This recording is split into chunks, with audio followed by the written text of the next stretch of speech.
Good morning. पूजा वगैरे सगळी झाली. त्याच्यानंतर मी ब्लॉग करायला घेतला आहे. आणि हे नेहमीचंच सूर्य बघा. कसे आहेत तुम्ही? मी आईकडे गेलेली, काल आली. काल मला उशीर झाला आणि सकाळी जरा उशिरा उठली. पण पूजा वगैरे करून झाली आहे. आता मशीनला कपडे लावायचे बघा.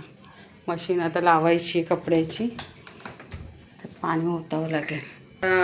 पीठ मळते. माझा विचार चालला आहे पराठे करायचे. पण बघूया आता पराठे करते का नुसतं चपात्या करते.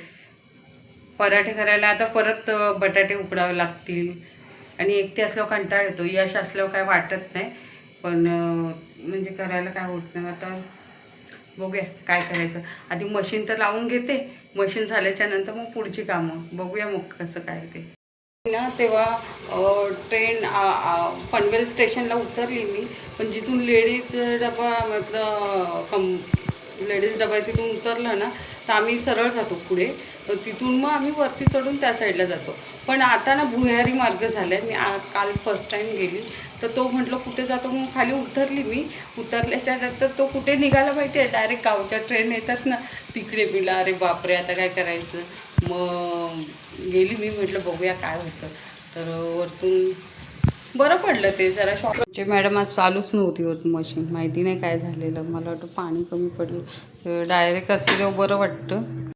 असं तेव्हा बरी वाटते. हे असं पाणी हाताने टाकायचं म्हणजे ना टेन्शनचंच आहे. त्या दिवशी सगळं मी टाकलं लिक्विड वगैरे आणि मशीनच पाणी सगळं ड्रेन झालं. मला डबल पाणी ओतावं लागलं. अशी नाटकं आहेत ते का.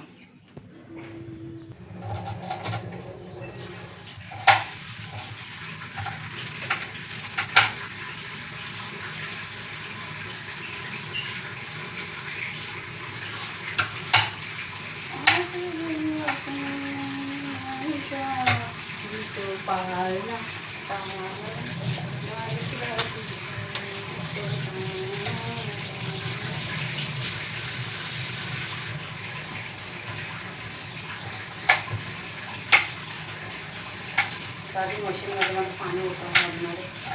पाणी आता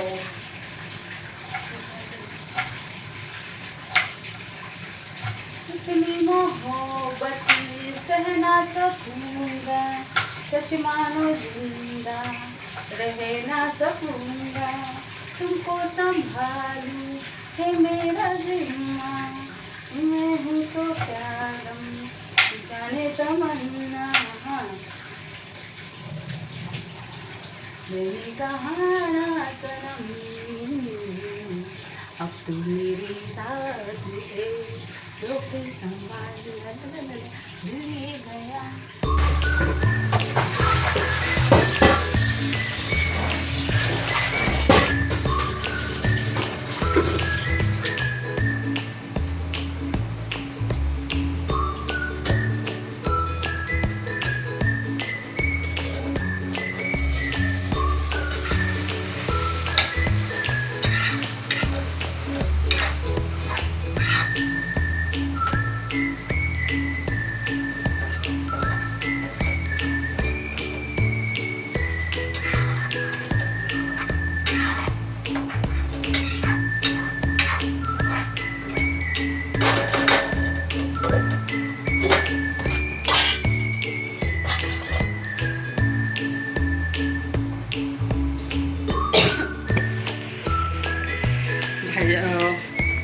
पाणी ओतत होती तेव्हा इथे सगळं असं खाली सगळं ह्या साईडला पाणी आलेलं.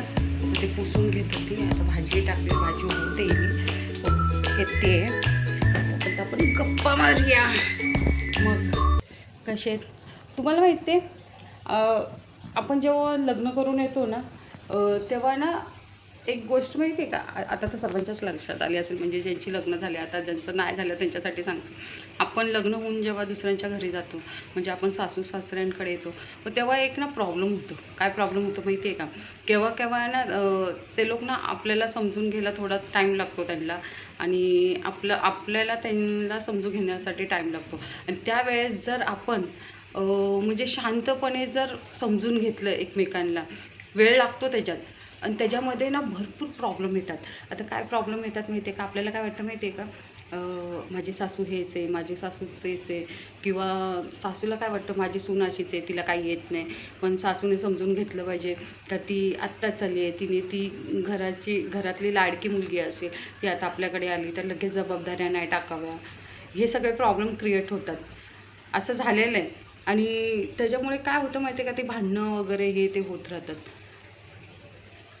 मी का सांगते असं माहिती आहे का, कारण का हल्ली आहेत ना मुली पटकन बोलून जातात सासूला वगैरे, काय झालं का, हां तुम्ही असं, तुमचा मुलगा आहे किंवा काही.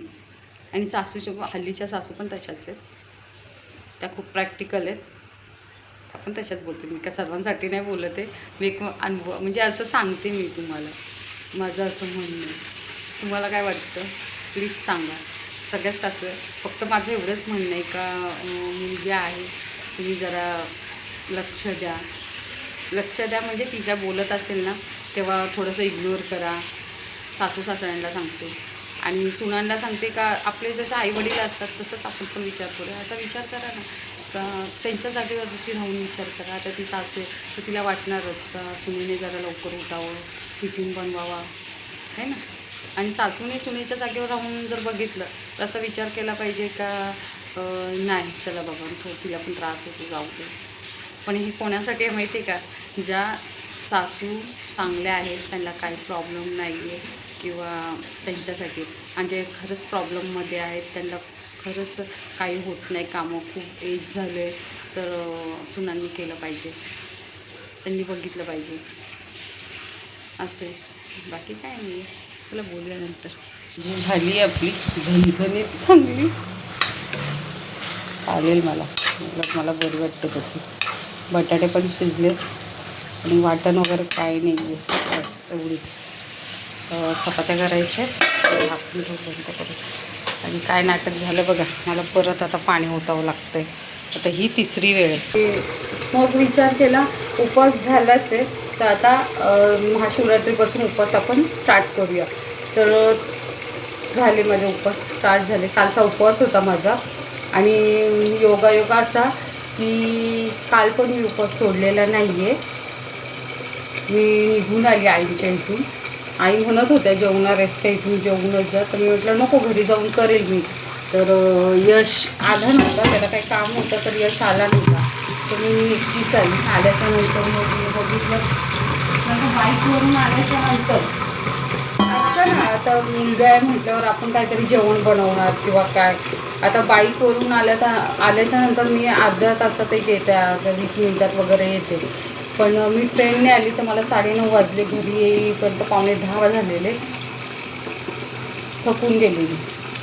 एक तर सकाळपासूनचा उपवास होता. सकाळी चहा घेतलेला आणि योगिताने उपवासाची बटाट्याची भाजी बनवलेली, छान बनवलेली. तर ती तेवढीच खाल्लेली होती. पण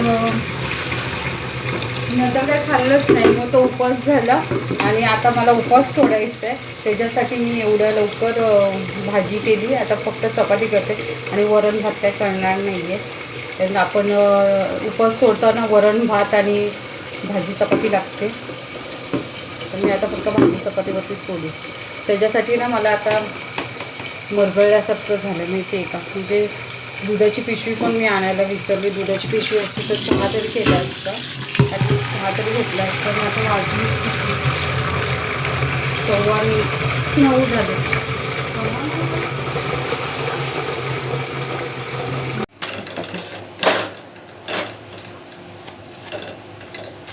एवढ्या चपात्या करून घेते आता. मशीन पण झाली. चला आता फिनिश. आणि हे जे ठेवलं आहे ना, थांबा 1 मिनटं. हे जे ठेवलं आहे ना, आता ह्याच्यात ना साखर टाक. हे बघा, ह्याची आहे ना आता साखर चपाती बनवणार मी. असं फोल्ड करणं टाकते. असं केलं, ह्याच्यात साखर टाकली. आता ह्याला लाटते पराठ्यासारखं आणि दाखवते. हे बघा लाटली चपाती. आता हा तवा काढला. हा तवा नको आपल्याला, दुसरा तवा घेते. हा तवा घेते. हा गरम झाला तर मग आपण ही चपाती टाकूया. असा वाटलं ना तर मी पण इथे बनवून खायची, यशला पण द्यायची. यशला पण आवडते, आमच्या माझ्या बहिणीला आवडते. जाम गरम झालं. असं वाटतं ना कधी कधी होईल याचा म्हणजे चपात्या वगैरे सगळं. हे बघा कसं होतं बुडबुडे अरे ही मेल्ट होते ना साखर ती गॅस पास करपना अभी तो ये देखो.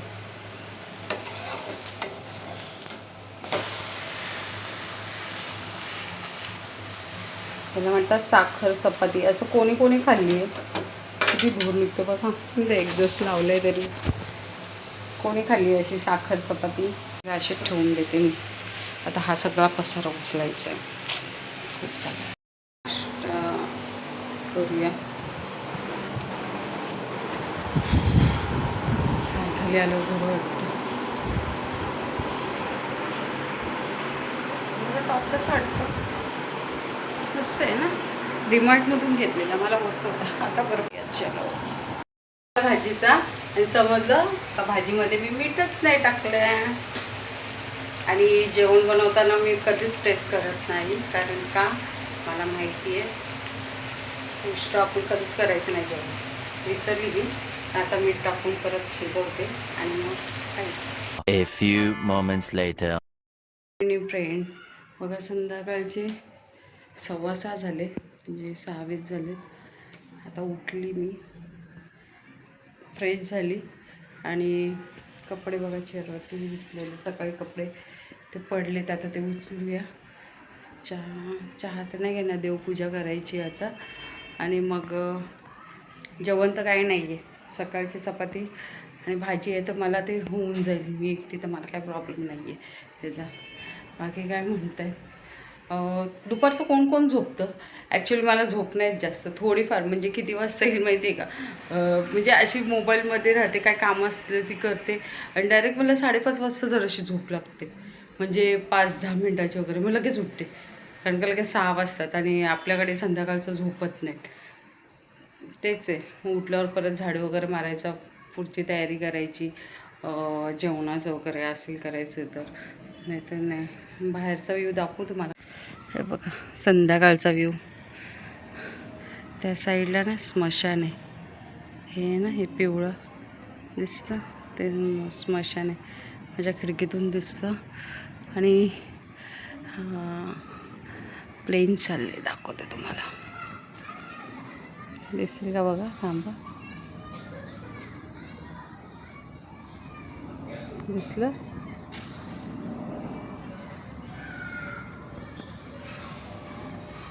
ना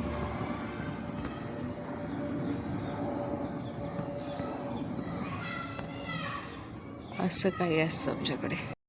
कपड्यांच्या घड्याच घालून घेते मी पटापट. म्हणजे काय मला नंतर पूजा करताना पसारा बरोबर नाही वाटत तिथं. तर अशा तऱ्हेने माझी कामं असतात जराची. आईकडे गेल्यावर मला बरं वाटतं कारण का तिथे सगळी फॅमिली असते म्हणजे त्याच्यामुळे मग दिवस कसं तिथे पटकन निघून जातो ना काही समजत नाही. त्या दिवशी मी तुम्हाला सांगते व्हिडिओ टाकला मी तसा इस्कॉन टेम्पलचा. खरंच तिकडे जा खारघरला. कारण का त्या दिवशी मला एवढं छान वाटलं ना तिथे. खूपच छान वाटलं. म्हणजे शांतता पण आहे तिथे आणि बघण्यासारखं पण आहे. जास्त काही लांब नाही आहे. खारघरला आहे नवी मुंबईमध्ये. खारघर मोजल्या तर जे कोण जवळ राहत असेल त्यांना माहिती असेल इस्कॉन टेम्पल. जर स्टेशनला उतरलात खारघरला ठाण्यावरून जर तुम्ही येत असाल तर तुम्ही लेफ्ट साईडला उतरायचं आहे आणि जर पनवेलवरून ठाण्याला जात असाल असं तर राईट साईडला उतरायचं आहे. आणि मग उतरल्याच्या नंतर बाहेर गेलात तर तिथेच तुम्हाला रिक्षा घेऊन जातात इस्कॉन टेम्पल. परत तुम्हाला सांगते भाडं कसं आहे.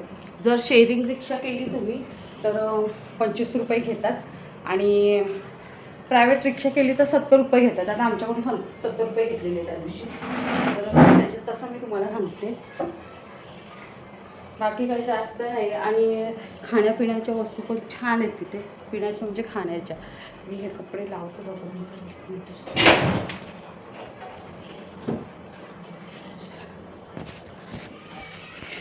खाण्याच्या वस्तू खूप छान आहेत तिथे आणि नक्कीच जा खारघरला. आणखीन एक काहीतरी आहे. त्या दिवशी आम्ही इनॉर्बिटला सुद्धा गेलेलो. इनॉर्बिटला गेल्याच्यानंतर मॉल खूप छान आहे.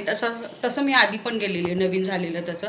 पण ह्यावेळेस ना मी खाली शॉपिंग करायचं होतं. मॉल म्हणजे सामान भरायचं होतं, आंटीला काहीतरी घ्यायचं होतं. काय घेतलं त्या दिवशी आंटीने? बरंच काही काही घेतलं. त्याच्यासाठी आम्ही कोल्ड्रिंक वगैरे घ्यायच्या होत्या. तर खाली मॉल पण आहे. त्या मॉलमध्ये भांडी एवढी छान आहेत ना, खूप छान आहेत. इनॉर्बिट मॉलमध्ये खाली भांड्यांचं सेक्शन आहे. आपलं डीमार्ट कसं असं तसं त्याला काय होतं ते बिग बाजार टाईप होतं. मला आता आठवत नाही आहे. पण तिथे खाली आहे, ग्राउंडला आहे तिथे गेल्याच्यानंतर. तर तिथे नॉनस्टिक पॅन एवढे सुंदर आहेत, छान छान आहेत. 1500 500पासून स्टार्टिंग आहे.